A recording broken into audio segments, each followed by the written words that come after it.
So throughout C104, I've really learned a lot, and there are things I've been really trying to improve on, knowing my own presentation skills.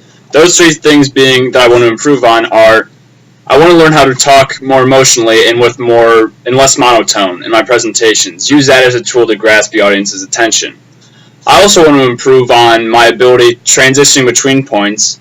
Instead of it reading more of a single paragraph, I want to make sure the audience knows when I'm talking about this, talking about that. And for example, even doing such things as transitioning between points by actually moving, pausing and moving to talk about that. And third, I've been trying to improve on how I grasp the audience's attentions right away, which I think I've done pretty well today.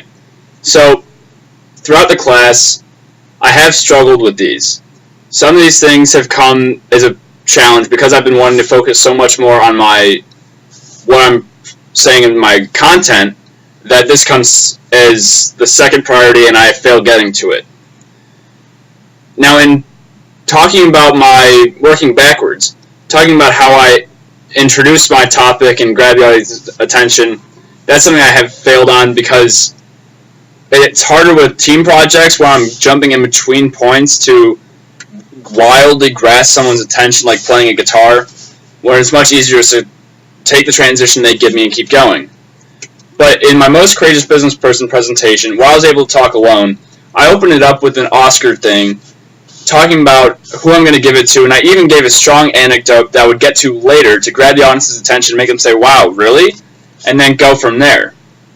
And as for my emotion talking, I know it's been something I've been really trying to improve on, but I'm still not too confident. And one way I forced myself to improve on this was during the Macy's presentation, I decided to pick a topic that could only be done through emotions and through pathos, being the Make-A-Wish Foundation. I talked about that knowing I would have to appeal to emotions to be successful, and knowing that the best way to do that would be to be using inflections in my voice productively instead of just talking monotone like I normally would.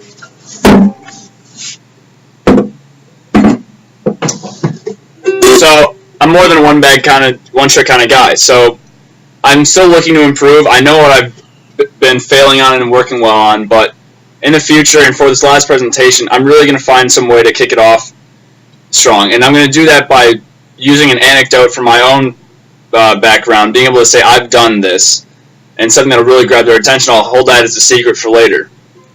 Another thing I'll be doing is I will be forcing myself to use more emotions and being excited about this next project. It's something that I've already got experience with, something I am very amped about, which I think will really help me produce a more tangible feel for the audience, something that they'll be able to relate more to and actually be excited. Since I'm selling it to them, they'll want to be excited to be able to purchase it. And I think throughout the C104, I've really learned a lot, and some of those things I've really learned are to be more emotionful in my talking, be able to transition better between points, and to open up with a good attention grabber.